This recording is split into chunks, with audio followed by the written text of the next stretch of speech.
नमस्कार विद्यार्थियों, मैं कमलेश गुप्ता आपका स्वागत करती हूं राजस्थान सरकार और वेदांता के CSR इनिशिएटिव ई कक्षा में, जिसके टेक्निकल पार्टनर हैं मिशन ज्ञान।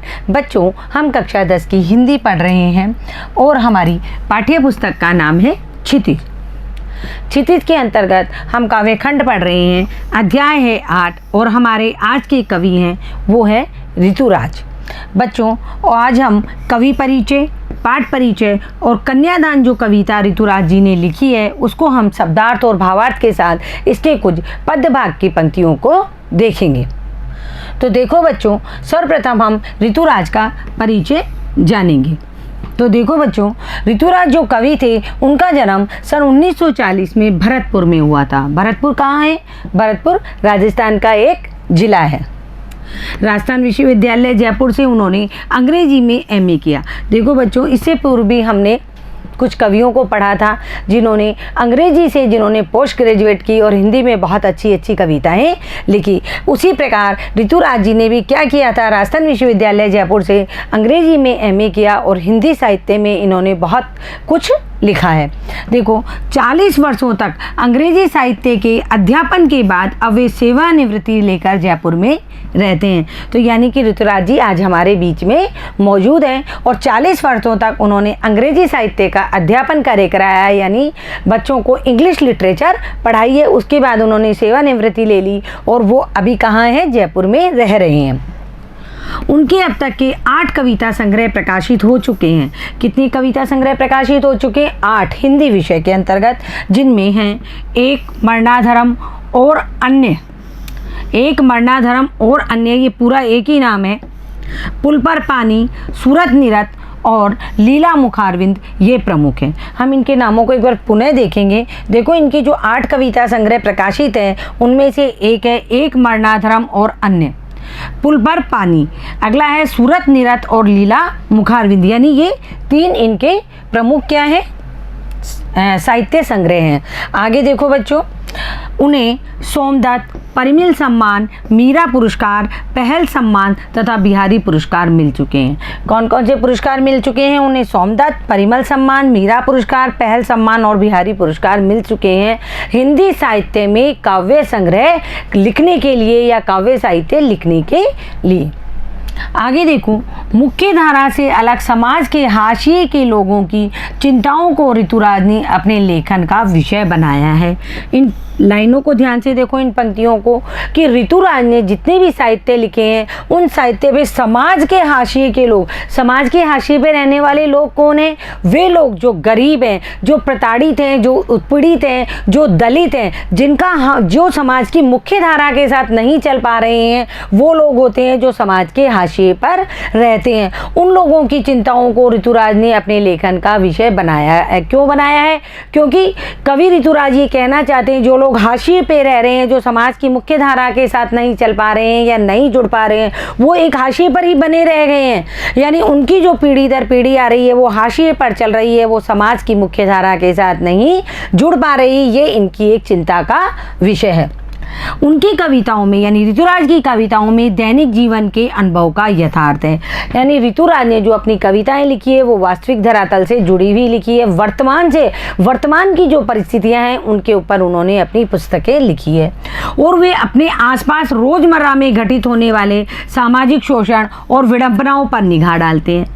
देखो, वो वर्तमान में चल रहे हैं, यथार्थ में चल रहे हैं। वो क्या कह रहे हैं कि रोज़मर्रा में जो घटित हो रही है, रोज़मर्रा में जो घटनाएं घटित हो रही है, जैसे बाल विवाह है, दहेज प्रथा है, ये जो चीज़ें हैं, या महिलाओं के प्रति जो भी शोषण है, या हाशिए पर रह रहे लोगों के प्रति जो शोषण की स्थिति है, उन सब पर और उनकी विडंबनाओं पर ऋतुराज अपनी निगाह डालते हैं। यानी उनके बारे में ऋतुराज ने लिखा है। यही कारण है कि उनकी भाषा अपने परिवेश और लोक जीवन से जुड़ी हुई है।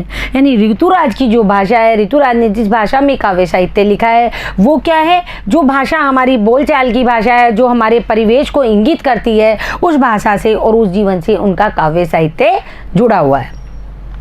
देखो, आज जो कवि ऋतुराज ने हमारी पाठ्य पुस्तक क्षितिज में जो उनकी कविता आई है उसका हम पहले पाठ परिचय जान लेते हैं कि कविता में क्या आया है। तो देखो, कन्यादान कविता में माँ बेटी को स्त्री के परंपरागत आदर्श रूप से हटकर सीख दे रही है।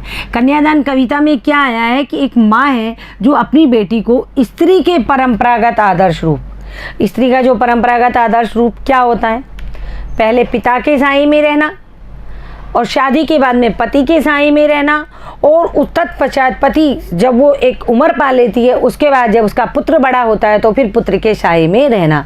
यानी कि ये एक आदर्श परंपरागत हमारे संस्कृति में बना हुआ है कि स्त्रियां कभी भी क्या नहीं होती है, स्वतंत्र नहीं रह सकती है, या स्त्रियां कभी स्वतंत्र नहीं होती है। उन्हें की रक्षा के लिए एक पुरुष की आवश्यकता हमेशा बनी रहती है, ऐसा हमारी संस्कृति कहती है। लेकिन वास्तविकता में ऐसा नहीं है। आजकल स्त्रियां देखो, महिलाएं देखो कितना आगे बढ़ रही हैं। मतलब बच्चियां हैं जो स्पोर्ट्स में जा रही हैं, अंतरिक्ष में जा रही है, शोध के क्षेत्र में जा रही है, बहुत आगे बढ़ रही है। लेकिन जो हमारी परंपराएं हैं वो परंपराएं हमें क्या कहती है कि स्त्री को सदैव एक पुरुष के बिंब में या एक छाया में रहना आवश्यक है। तो यहाँ जो कन्यादान कविता है उसमें एक माँ अपनी बेटी का विवाह कर रही है, और विवाह करते समय जो कन्यादान कर रही है उसके पश्चात अपनी पुत्री को परंपरागत जो आदर्श चल रहे हैं उनसे हटकर यानी चलने की सीख दे रही है। कवि का क्या मानना है कि समाज व्यवस्था द्वारा स्त्रियों के लिए आचरण संबंधी जो प्रतिमान गढ़ लिए जाते हैं वे आदर्श के मुलम्मे में बंधन होते हैं। यानी क्या है, जो प्राचीन काल से जो हमारे यहाँ संस्कृतियाँ चली आ रही है कि महिलाएं क्या हैं, महिलाएं घर की चार दीवारी के अंदर ही रहेंगी। यानी कि जितनी भी जो संस्कृति महिलाओं के प्रति बन चुकी है, जो परंपरागत प्राचीन रीति रिवाज जो महिलाओं के प्रति बन चुके हैं वो क्या है, आदर्श के मुलम्मे में बंधन होते हैं। वो असल में क्या होते हैं, वो उन महिलाओं के प्रति क्या है, एक बंधन है। बाल विवाह है वो भी बंधन है, देश प्रथा है, ये तो बहुत बड़ी कुप्रथा है। तो इस तरीके के जो आदर्श बना दिए गए हैं ये आदर्श सारे क्या है, ये महिलाओं के लिए बंधन है। कोमलता के गौरव में कमजोरी का उपहास छिपा रहता है। अब देखो, स्त्री को कोमल बताया गया है। क्या बताया गया है, कोमल बताया गया है कि वो बहुत मासूम होती है, बहुत कोमल होती है, इसलिए उसको पुरुष की छाया में रहना पड़ेगा। यानी उसको जब वो जन्म लेगी और विवाह योग्य होगी तब तक उसको अपने पिता के साए में, तत्पश्चात ससुराल में पति के साए में, और उसके पश्चात अपने पुत्र के साए में रहना पड़ेगा। क्यों? क्योंकि स्त्रियां बहुत कोमल होती हैं। क्या होती हैं? बहुत कोमल होती हैं। ये बताया गया है हमारे समाज के प्राचीन जो आदर्श हैं उनमें। लेकिन इस कोमलता के गौरव में क्या छिपा हुआ है, कमजोरी का उपहास। यानी इसमें स्त्री की कमजोरी को प्रकट किया गया है कि स्त्री अपने लिए स्वयं नहीं लड़ सकती है। लेकिन वास्तविकता ये नहीं है, स्त्री कमजोर नहीं होती है। तो कोमलता के गौरव में कमजोरी का उपहास छिपा रहता है। कवि ये यहाँ बताना चाहते हैं कि हम बताते तो हैं कि स्त्री मासूम है, स्त्री कोमल है, और ये कह के हम स्त्री के अंदर एक कमजोरी का एहसास उसको कराते रहते हैं। लेकिन वास्तव में जो स्त्री है वो कमजोर नहीं है। लड़की जैसा न दिखाई देने में इसी आदर्शीकरण का प्रतिकार है। यानी कविता में आया है कि माँ बच्ची को सीख दे रही है, लड़की तो बनी रहना, यानी जो ईश्वर ने तुमको रूप रंग दिया है, जो ईश्वर ने तुम्हारा प्रतिमान बनाया है वो तो तुम बनी रहना, लेकिन मन से कभी लड़की जैसा नहीं रहना, हमेशा हिम्मत वाली रहना, हमेशा साहसी बनी रहना। यानी लड़की जैसी है लेकिन लड़की जैसी मत दिखाई देना। ये आदर्शीकरण का प्रतिकार है। बेटी माँ के सबसे निकट और उसके सुख दुख की साथी होती है। देखो, जो पुत्री होती है, जो बेटी होती है, वो अपनी माँ के सबसे निकट होती है और सुख दुख की साथी होती है। इसी कारण उसे अंतिम पूंजी भी कहा गया है। माँ की अंतिम पूंजी, माँ बहुत लाड़ प्यार से पाल करके अपनी पुत्री को बड़ा करती है और फिर उसका कन्यादान कर देती है। यानी वो अंतिम पूंजी जो उसके पास होती है वो भी वो किसी और के हाथों में सौंप देती है। तो देखो बच्चों, कविता जो ऋतुराज की कन्यादान है उसमें कोई भावुकता नहीं है। यानी केवल ये नहीं है कि माँ रो रही है कि मेरी पुत्री जा रही है, ससुराल जा रही है, मुझे छोड़ के जा रही है, अब मैं अकेली हो जाऊंगी, ऐसी भावुकता यानी इमोशंस नहीं है। केवल क्या है, माँ के संचित अनुभवों की पीड़ा की प्रामाणिक अभिव्यक्ति है। क्या है, माँ ने जो अनुभव संचित किए हैं अपने जीवन में, उन संचित अनुभवों की जो प्रामाणिक पीड़ा है उसकी सीख वो अपनी पुत्री को दे रही है कि लड़की तो हो ना, लड़की तो तुम हो, लेकिन लड़की जैसी मत दिखाई देना, यानी लड़की जैसी बनना मत, साहसी बनना, अपनी कमजोरी अपनी कोमलता को सामने उजागर मत करना, साहसी बनना, हिम्मत वाली बनना। तो माँ जो अपने अनुभवों की पीड़ा है वो अपनी पुत्री को क्या कर रही है, प्रामाणिक रूप में बता रही है। इस छोटी सी कविता में देखो स्त्री जीवन के प्रति ऋतुराज जी की गहरी संवेदनशीलता अभिव्यक्त हुई है। ऋतुराज क्या है, ऋतुराज जो कवि हैं वो क्या सोचते हैं, वर्तमान के बारे में सोचते हैं, यथार्थ के बारे में सोचते हैं। तो वो ये बता रहे हैं आज का जो यथार्थ है, आज का जो वर्तमान है, उसमें स्त्री जीवन के प्रति हमारी क्या संवेदनशीलता होनी चाहिए, वो ऋतुराज जी ने इस कविता कन्यादान में बताया है। तो देखो बच्चों, अब हम यहाँ ऋतुराज के द्वारा लिखी गई कविता कन्यादान को देखेंगे और इस कविता की जो पंक्तियाँ हैं उनमें हम पहले शब्दार्थ देखेंगे, तत्पश्चात हम उसका प्रसंग देखेंगे और फिर हम उसकी व्याख्या देखेंगे, यानी हम सह प्रसंग व्याख्या करेंगे। तो देखो यहाँ कवि ने लिखा है, कितना प्रामाणिक था उसका दुख लड़की को दान में देते वक्त। प्रामाणिक का मतलब सच्चा और वास्तविक। तो इसका प्रसंग हम देखेंगे बच्चों में। प्रसंग में आपको पूर्व में भी बता चुकी हूँ, प्रसंग वह होता है जिसमें ये लिखा होता है कि ये कविता हमने कहाँ से ली है या किसके द्वारा रची गई है, साथ ही इस कविता में क्या आया है इन पंक्तियों में। तो देखो, प्रस्तुत पद्यांश कवि ऋतुराज द्वारा लिखित कविता कन्यादान से लिया गया है। इसमें क्या है, कवि ने माँ का अपने पुत्री के प्रति दुख बताया है। क्या बताया है, कवि ने अपनी माँ का मतलब जो माँ है वो पुत्री के प्रति कैसे दुख व्यक्त कर रही है, क्योंकि उसकी पुत्री क्या हो रही है, विवाह करके उसे छोड़ करके जा रही है और माँ अपनी अंतिम पूंजी अर्थात बेटी का कन्यादान कर रही है। बेटी क्या होती है, बेटी माँ की अंतिम पूंजी होती है, क्योंकि माँ बेटी का जो एक संबंध है वो संसार में एक निराला ही संबंध है। वह बेटी जो अभी सयानी भी नहीं हुई है, यानी अभी वो किशोर अवस्था में ही है, यानी 13-14 साल की बच्ची है, स्वभाव से भोली और सरल है, उसी का उक्त वर्णन यहाँ प्रस्तुत किया गया है। तो देखो कितना प्रामाणिक था उसका दुख। किसका दुख, माँ का दुख, लड़की को दान में देते समय। देखो जो लड़की है जो वो क्या है, वो भी एक लड़के की तरह यानी पुत्र की तरह ही पुत्री होती है, वो भी एक जीव है, उसी तरह उसको पाल पोस के बड़ा किया जाता है। लेकिन कन्या का हमेशा जो पुत्री होती है उसको हमेशा दूसरे घर में विवाह करके जब जाना होता है तो उसे कहते हैं कि हमने कन्या का दान कर दिया। तो जब लड़की दूसरे घर में जा रही है शादी करके अपना विवाह करके, तो माँ उसका जो कन्यादान कर रही है, उस कन्यादान यानी लड़की को जब उसने अपनी पुत्री को जब दान में दे दिया तो उसे कितना दुख हुआ। देखो कवि कहता है कि कन्यादान करते समय कन्या की माँ का दुख बहुत सच्चा और वास्तविक था, यानी अपनी पुत्री का किस प्रकार दान किया जा सकता है वो यहाँ बताया गया है। तो देखो बच्चों, जैसे वही उसकी अंतिम पूंजी हो, लड़की अभी सयानी नहीं थी। सयानी का अर्थ है समझदार, मतलब अंतिम पूंजी यानी जो जमा पूंजी होती है, वो जो लास्ट जमा पूंजी होती है वो क्या होती है, माँ के लिए अपनी पुत्री ही होती है।